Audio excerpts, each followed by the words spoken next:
Voilà. Otep, c'est votre frère Kemit Berti.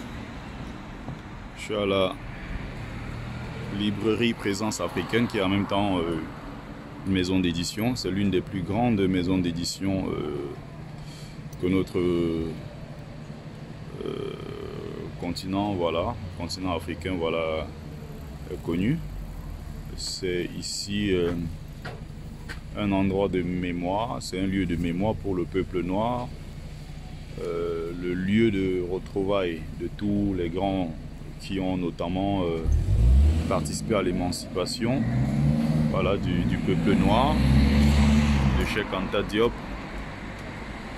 d'Alioune Diop lui-même fondateur de Présence Africaine, de l'époque Abdoulaye Wade,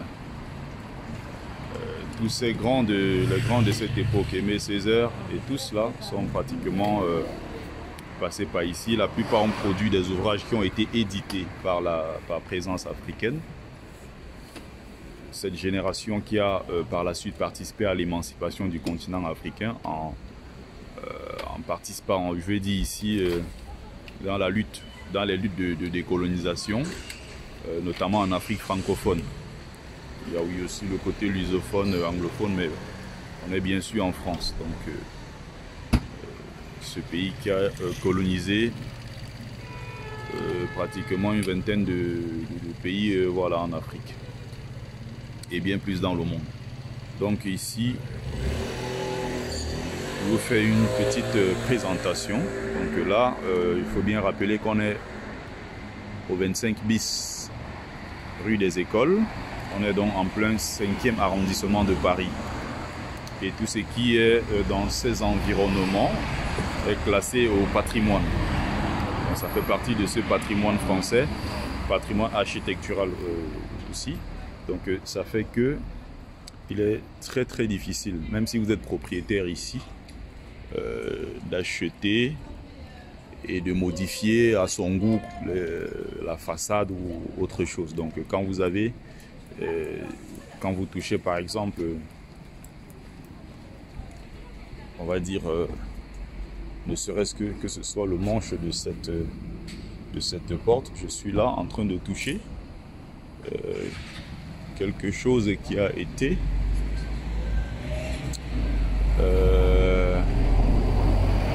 fait depuis des siècles pratiquement, donc ça fait partie du patrimoine et on ne le change pas comme ça du jour au lendemain.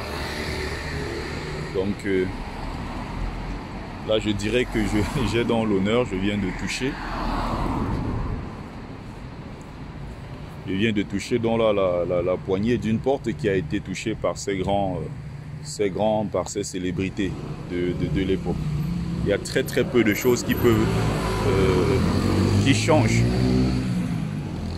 au fil du temps, Donc là, quand il finissait généralement, parce qu'à l'intérieur aussi, c'était un lieu de vie, des lieux de discussion. Généralement, il traversait juste en face dans le café. Malheureusement, tout est fermé. Période de Covid oblige. Je vais remonter la rue des Écoles pour arriver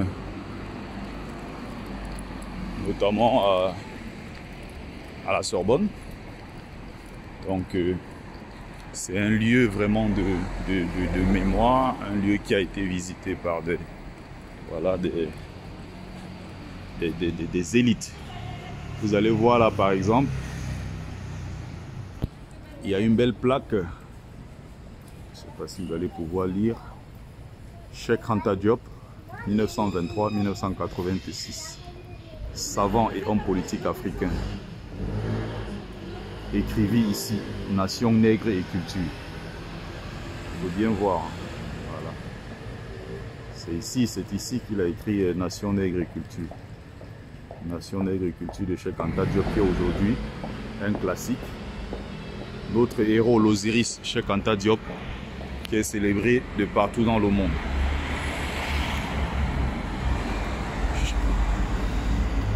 Donc c'est dans cet environnement qu'a vécu, qu'ont étudié d'ailleurs la plupart de de ces intellectuels. Vous avez bien vu qu'il y a une plaque hein, pour Cheikh Anta Diop. Hein. Et allez parler de Cheikh Anta Diop au Cameroun par exemple à quelqu'un. Allez dire à ces politiciens qui sont assis au pouvoir et qui ont tué notre pays, qui était Cheikh Anta Diop. Allez leur dire de mettre des livres de Cheikh Anta Diop au programme scolaire. Vous allez voir leur réponse. Ils vont choisir les frères du village. Ils vont mettre au programme les livres. Donc là, par exemple, vous avez le Panthéon.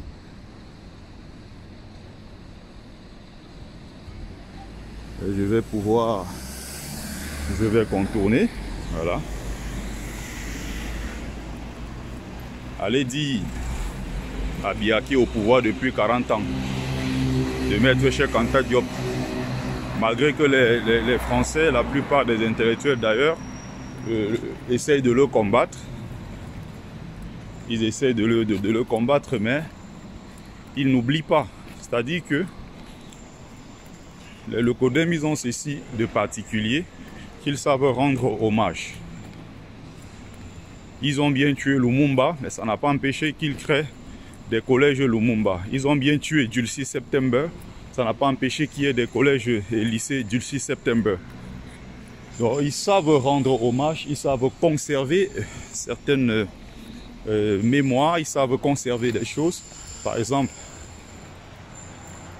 vous aurez des lycées Félix Roland Moumier, vous aurez par exemple des rues,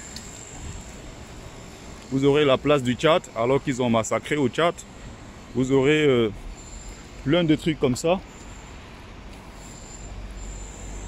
Donc ceci pour dire quoi? Bien qu'ils aient tué nos héros, ils n'oublient pas de leur rendre hommage. Vous avez vu, ce n'est pas une grande plaque, hein. C'est une toute petite plaque dans un tout petit coin. Si tu n'es pas quelqu'un qui fréquente le coin, tu ne pourras même pas te rendre compte que il y a une plaque là-bas où on rend hommage à Cheikh Anta Diop. Et c'est à cet endroit exactement que Cheikh Anta Diop a publié, a écrit Nation Nègre et Culture. C'est un lieu de mémoire. Il y a aussi la rue des Petites Écuries où j'étais récemment, je vous ai fait une vidéo. Ça devrait être normalement conservé. C'est un lieu de mémoire qui devrait être conservé par les dirigeants africains s'ils avaient pris conscience du fait que la nouvelle génération a peut-être besoin de, voilà, de travailler, d'étudier leur histoire par exemple.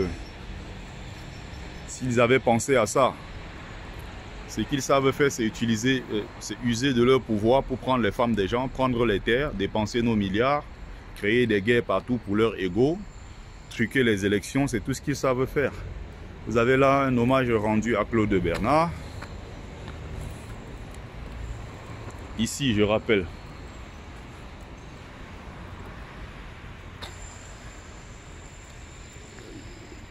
on est au Collège de France.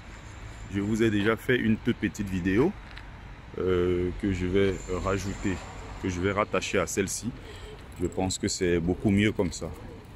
La vidéo a été faite spécifiquement sur...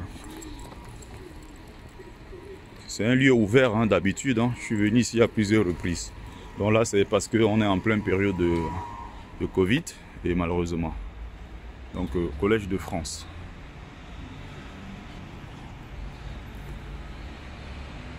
« 1530, François Ier conseillé par Guillaume Budet et son entourage humaniste nomme 6 lecteurs royaux, 2 pour le grec, 3 pour l'hébreu et 1 pour les mathématiques, indépendant de l'université. Bastille en homme, nom en pierre. Le Collegium Regium Galliarum voit sa construction encore ralentie par l'assassinat d'Henri IV, âgé de 9 ans. Lui, 13 pose en 1610 la première pierre d'un édifice repris par Chalgrin en 1773, à la fin de l'Ancien Régime. Il compte une vingtaine de chaires où trouvent place tous les enseignements novateurs, au point de lui donner figure de modèle pour la réorganisation de l'enseignement projeté sous la Révolution. a grandi au 19e siècle, il s'étend de nouveau au 20e siècle pour faire face au développement de ces laboratoires. Donc vous avez ici le milieu des, voilà, des cerveaux, si vous voulez, tous ces gens qui ont bâti la France, la plupart qui ont dirigé la France et tout sont passés par là.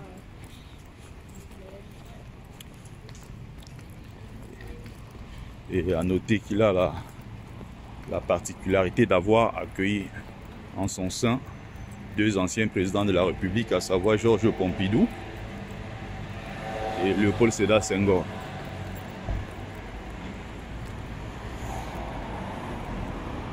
Donc vous avez là, hein, c'est toujours Claude Bernard, c'est le même qui était de l'autre côté.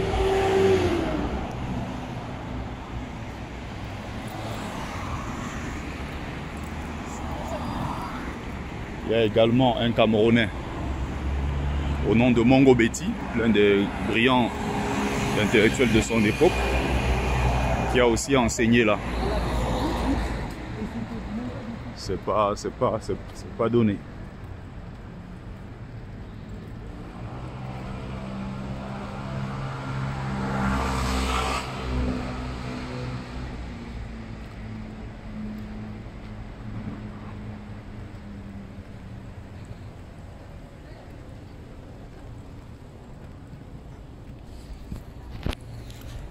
Vous allez dire que c'est pas beau ça,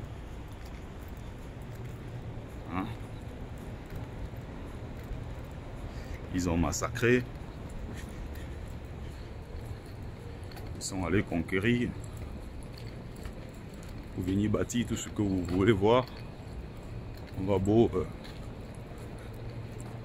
voilà ce qu'ils en ont fait en tout cas, c'est le moins qu'on puisse dire.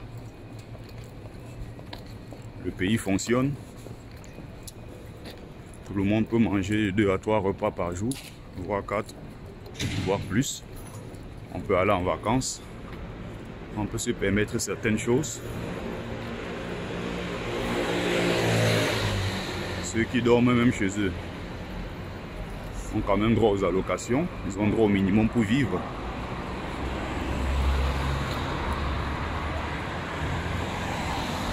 Chez nous, vous avez des gens qui ont tout pris, qui ont tout confisqué à la jeunesse et qui ont abandonné, poussé cette jeunesse-là à aller mourir en mer, poussé la jeunesse à aller mourir au désert.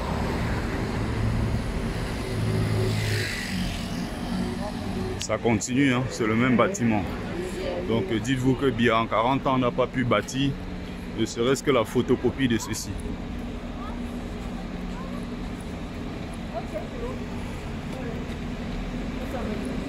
Bon, on doit se poser des tonnes de questions quand on voit des pays où les choses avancent.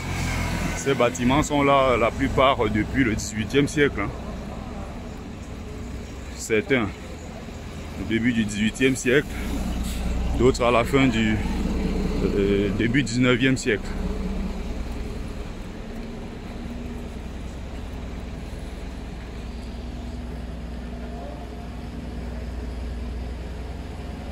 Si mon temps me permet après, je pourrais vous faire visiter une autre librairie, juste ici en bas,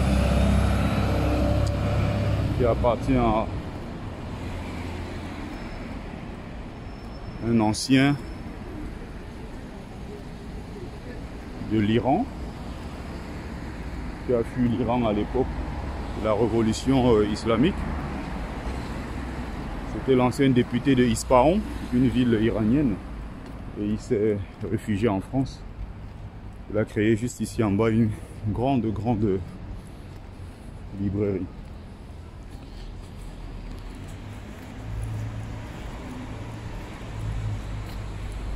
Est-ce que c'est pas magique ça?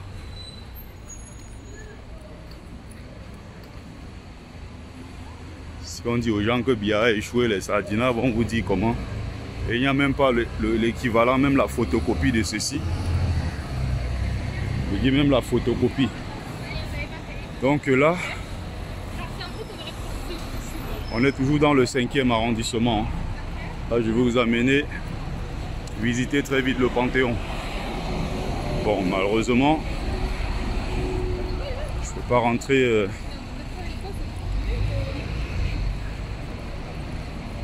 à cause de la période Covid. C'est pas beau ça.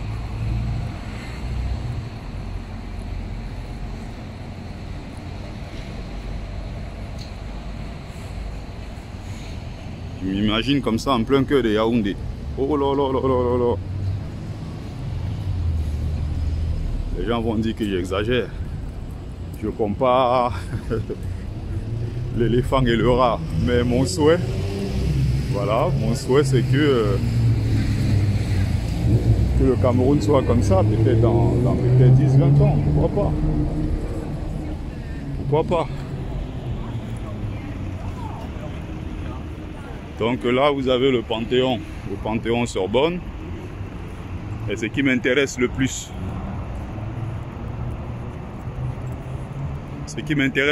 ici, c'est de vous présenter. Ce qui m'intéresse le plus, c'est ceci. Donc, il faut bien lire. Hein. Je ne peux pas, je vais essayer de rapprocher. Aux grands hommes, la patrie reconnaissante. On est là au Panthéon. Je crois qu'il doit y avoir en tout ici entre 70-73 personnes. Donc les plus grandes personnes, les plus grandes personnalités de l'histoire de France sont là à l'intérieur. Voilà ce qu'on appelle un vrai Panthéon.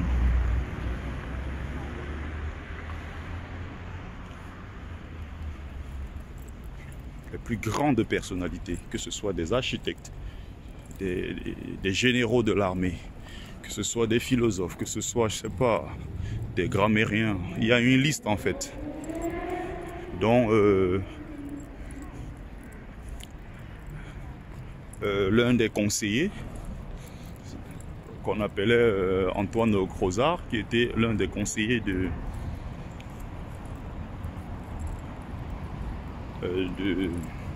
Colbert, voilà.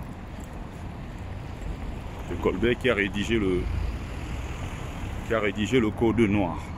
Donc vous avez, bon, pour eux, de toute façon, vu de France, ce sont des grands héros, mais vu du continent africain, pour nous, la plupart, ce sont des assassins, ce sont des génocidaires et autres. Mais voilà comment l'histoire peut être, voilà, expliquée, racontée de plusieurs façons. Et selon ici l'environnement, selon ici l'espace géographique où on se trouve. Vous voyez, il y a toujours une façon de rendre hommage. Vous allez voir là, si je rapproche, vous avez des noms. Vous voyez, vous avez des noms.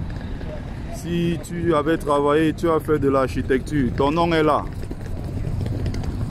Si tu as contribué, donc, si tu as contribué à l'essor de la France sur le plan scientifique, ton nom est là. Le plan littéraire, ton nom est là. Sur le plan, je ne sais pas, ils savent rendre hommage. Vous voyez? Ils savent comment rendre hommage. Ils savent rendre hommage. C'est des choses qu'on peut faire chez nous. Et tu as des égoïstes. Je les appellerais même des chiens pour certains. Ils sont assis depuis je ne sais pas combien d'années. Ce qui les intéresse, c'est boire du bon vin de Bordeaux. Alors que sur place, chez eux, vous avez encore la Corneille. Alors que sur place, nous avons les terres en Afrique. Nous pouvons aussi faire du bon vin de, je sais pas, le vin de Yaoundé, je sais pas, le vin de Ngolomendouka. On peut aussi créer chez nous le vin qui sort de Libreville. On peut faire le vin qui sort de, je sais pas, de Pompomré. On peut aussi faire pour nous, au lieu de toujours être en train de copier les autres. Donc, le Cameroun est passé au premier rang des pays importateurs de vin Bordeaux, alors qu'on peut nous-mêmes chez nous produire ces vins. On peut nous-mêmes faire pas mal de choses.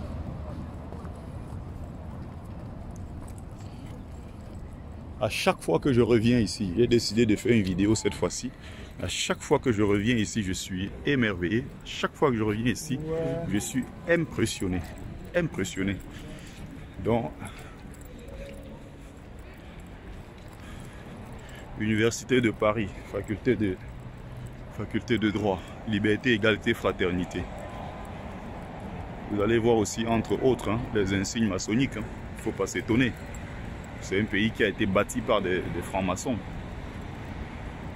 On parle ici des vrais francs-maçons. C'est-à-dire ceux qui dorment, ils se lèvent et ils pensent comment bâtir leur pays. Pas les spécialistes du magico-anal du Cameroun, de Côte d'Ivoire et tous ces pays croupillons d'Afrique. Ils savent juste faire des complots, massacrer les populations, faire des complots pour prendre les femmes des gens, complots pour prendre les terres, complots pour voler puiser dans les caisses de l'État et construire des stades, mettre stade Félix Houphouët-Boigny. Comme si un jour de sa vie, tous ces traîtres-là, vous allez entendre les stades Omar Bongo. Comme si les terrains de football suffisaient pour qu'un pays soit développé. Là, je reviens du côté du Panthéon et autres. On nous a annoncé pompeusement. C'est-à-dire, il y a quelque chose de frappant. L'architecture. L'architecture. C'est ce que j'ai discuté la dernière fois avec mon ami Albert Houssine, philosophe et auteur du livre Polémos et Pharmacon, Tératologie du corps social africain. Quand on échangeait à ce sujet, il me disait évidemment, quand on parle d'un peuple qui est acculturé, un peuple qui a tout perdu, un peuple qui a perdu sa culture, la culture n'est pas seulement ici. C'est important de le préciser, la culture. La langue n'est pas le seul élément qu'il y a dans une culture. C'est vrai que c'est la langue qui précède en quelque sorte cette culture, laquelle culture aussi a plusieurs facteurs, facteurs historiques, facteurs culturels, facteurs spirituels et tout. C'est un ensemble de tout ça en fait. Mais on peut perdre sa langue et garder sa... on peut perdre sa, par exemple, ce qu'on appelle l'héritage architectural laissé par nos ancêtres. On peut peut-être ne pas parler sa langue maternelle, mais essayer de faire un travail profond, par exemple, sur l'architecture. Et derrière ça, remettre en valeur ce que nos ancêtres avaient déjà eux-mêmes à leur époque pensé. C'est pour ça qu'on parle quand on parle de l'Afrique ici, cette Afrique-là des grands, c'est pas une blague en fait. C'est pas une blague. On parle ici d'une Afrique qui a marqué l'histoire de l'humanité. Nous avons dans ce patrimoine-là endogène à notre continent tout ce qui est nécessaire pour pouvoir nous relancer, pour pouvoir reconquérir le monde, pour pouvoir retrouver le soleil comme on dit, au lieu de copier les autres. Donc il y a aussi un patrimoine architectural.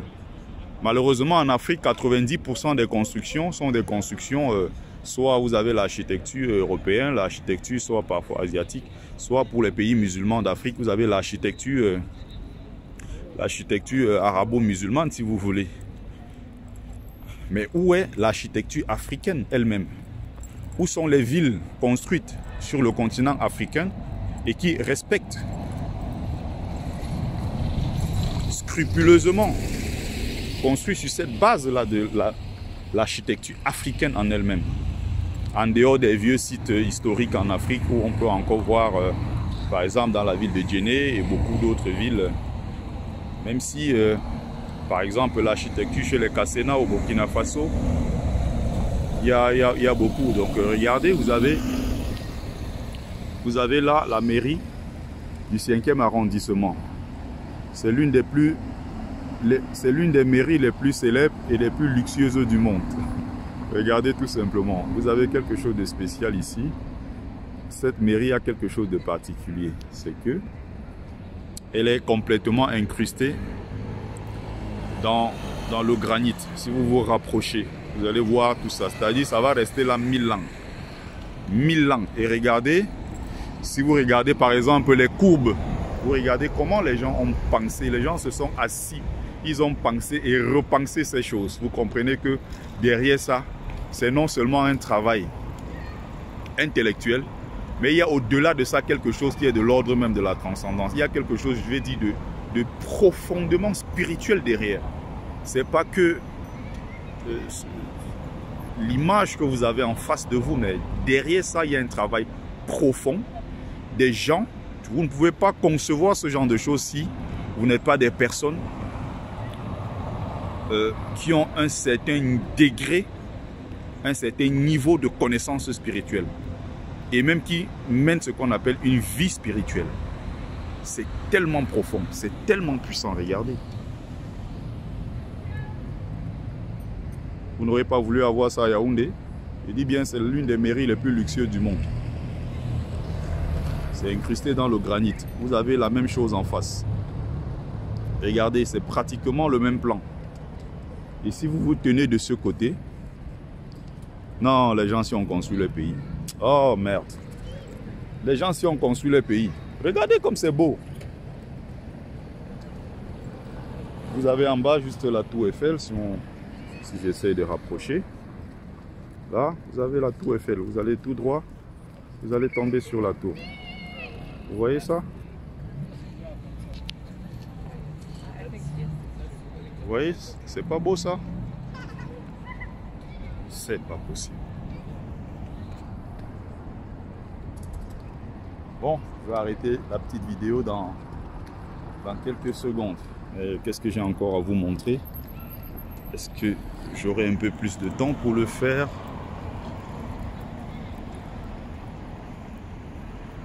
J'aime bien ces moments-là.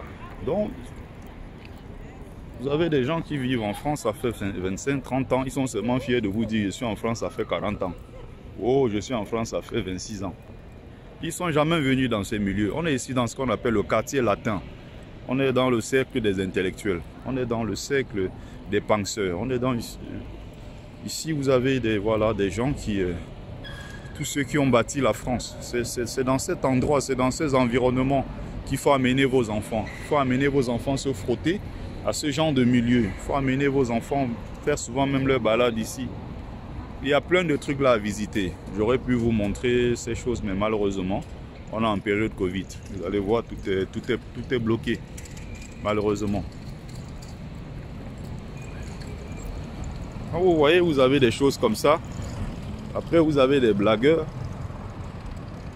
Des blagueurs qui se lèvent un matin, ils savent seulement critiquer. Hein? C'est pas beau ça? Quand vous regardez le pays, il est propre comme ça. Regardez, c'est propre. C'est beau. L'agent de sécurité qui est juste en face, mon collègue de service qui est juste là, il gagne sa vie en étant devant comme vous le voyez. Son salaire ne souffre de rien. On est d'accord? Son salaire ne souffre de rien. L'électricien va manger dans ça, comme on dit chez nous. Le peintre va manger dans ça. Prenons quelqu'un qui travaille dans cette mairie.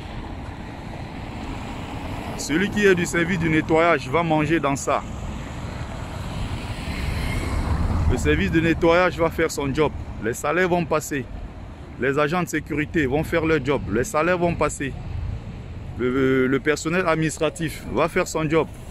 Vous aurez des peintres, vous aurez des gens qui font l'entretien du bâtiment. Et donc vous allez vous rendre compte que derrière un bâtiment comme celui-ci, il y a des centaines de personnes qui vivent de ça. Il y a des centaines de personnes qui vivent en travaillant derrière. Il y a des activités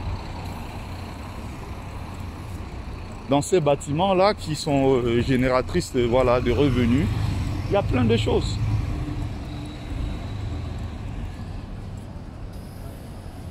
Vous mettez ça en plein cœur, je ne sais pas de quelle capitale africaine. Vous avez des gens qui prennent des incompétents parce que c'est leur cousin, des incompétents parce que c'est du même village. Ils vont prendre tous les incompétents parce qu'ils sont de la même religion, des incompétents parce que c'est de la même tribu. Voilà les principaux maux qui ont détruit notre continent. Les principaux maux qui ont détruit l'Afrique. C'est ça qu'il est question. Donc ceux qui grondent au lieu d'aller s'asseoir, je ne sais pas, à Château-Rouge, manger les ailes de poulet, et dire comment ils sont en France, ça fait 40 ans. Ils sont là, ça fait 40 ans, ils ne sont jamais passés dans ce genre de milieu. Ils traînent avec la racaille tous les jours. Je parle comme ça, moi-même, je suis en train d'aller à Château-Rouge. acheter mes safou. Voilà, j'achète mes bâtons de manioc et tout pour manger chez moi tranquille.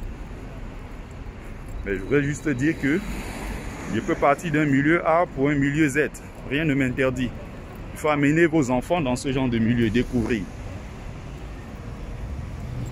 Malheureusement, c'est pas ouvert. Je vous aurais fait visiter pas mal de choses ici. Vous voyez comme c'est beau? Ouais, je vais descendre tout droit là, on va aller au jardin. C'est l'un des plus grands également au monde. Donc vous comprenez qu'ils n'ont pas bâti la France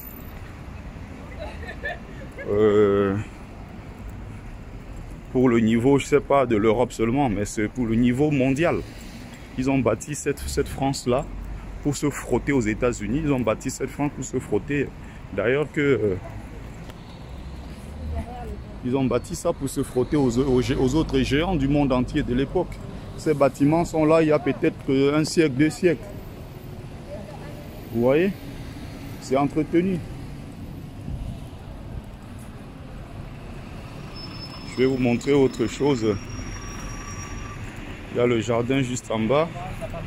Et je vais remonter vite fait prendre le métro.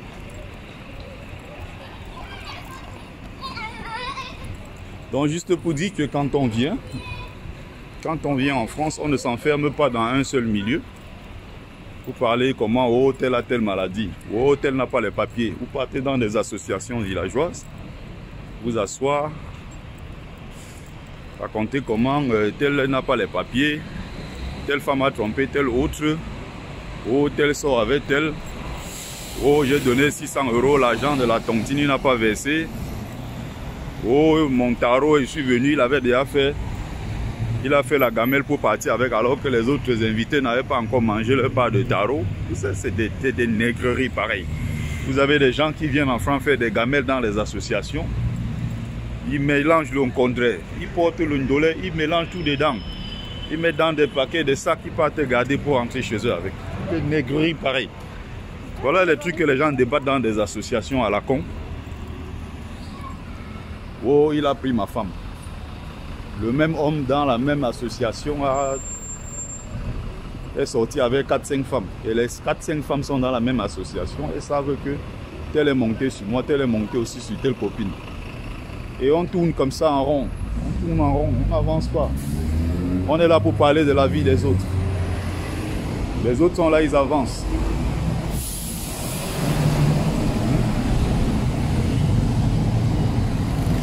Des points comme ça, vous venez ici en été, vous voyez comment c'est bondé. Il y a un monde fou ici.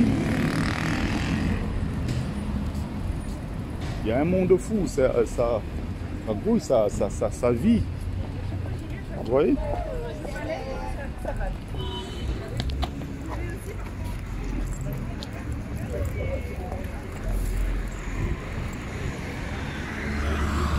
Je vais voir si je peux.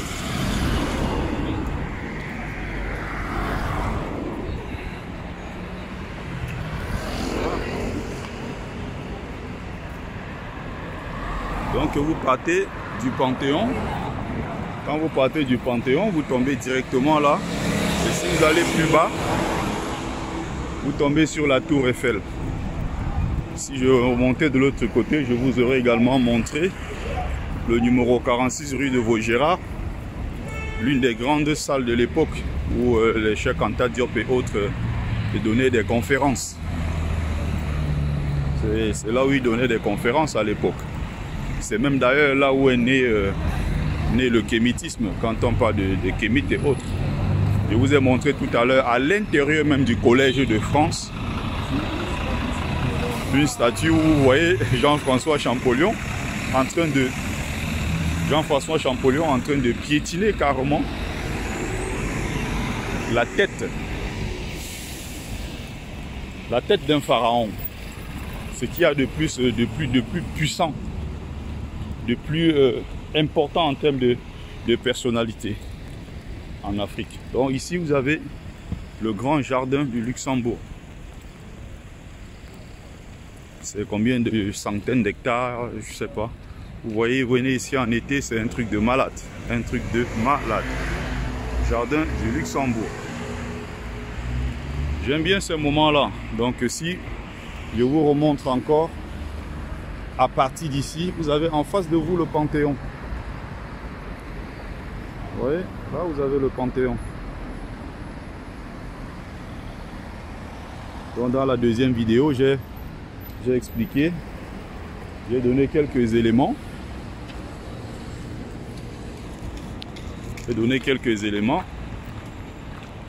Donc vous avez là le grand jardin du Luxembourg. C'est calme, c'est propre. Les gens viennent là, ils lisent. D'autres viennent parfois pique-niquer. D'autres viennent draguer. Vous venez ici en été, c'est un truc de malade. Il y a des gens qui lisent, il y a des amoureux, des ceci, de tout ce que vous voulez. Hein? Biya aurait pu faire pareil en 40 ans. Avec tout l'argent du pétrole, du diamant et tout ce qui sort de notre pays. Regardez comme c'est beau. Regardez comme c'est beau. Ça va jusqu'à loin là-bas au fond. Mais je peux pas aller jusque là. Je vais juste retourner dans... Je vais revenir sur mes pas.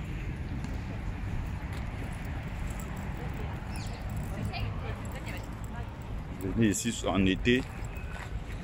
Mami Wata. Il y a beaucoup qui viennent là souvent draguer. C'est souvent très drôle en été.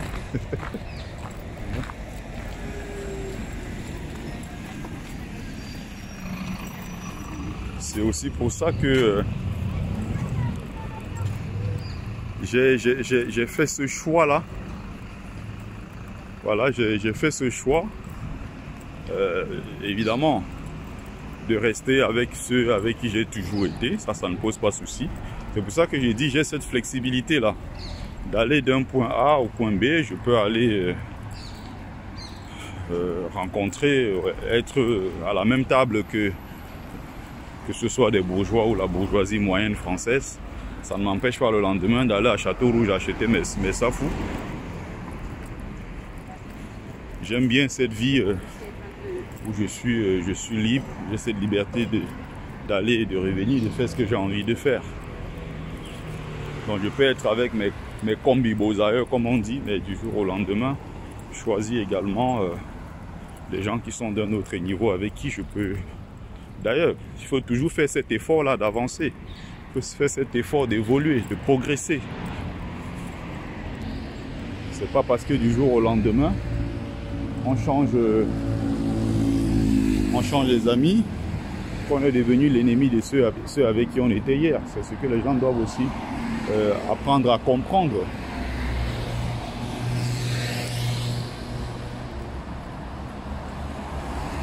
Voilà. Je vais voir si je peux tomber vite fait sur un dernier endroit. Je vais prendre mon métro.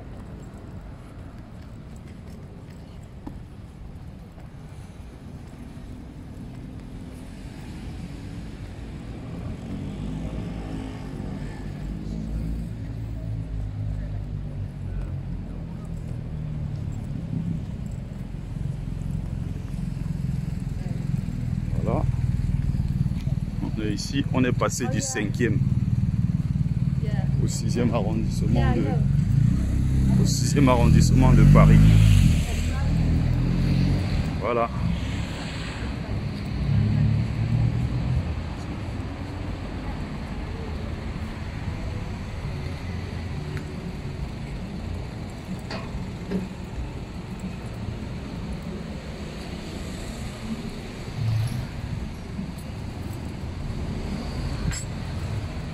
Donc voilà. Hop, hop, hop.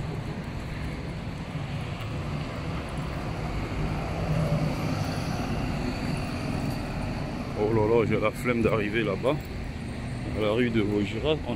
J'y suis, mais pour aller jusqu'au 46, c'est juste en bas là-bas, j'ai la flemme. Donc l'espace dont je vous parlais, il avait fait, où il donnait des conférences et tout. C'était en bas comme ça, si vous allez tout droit là. Je vais voir si je peux remonter par là.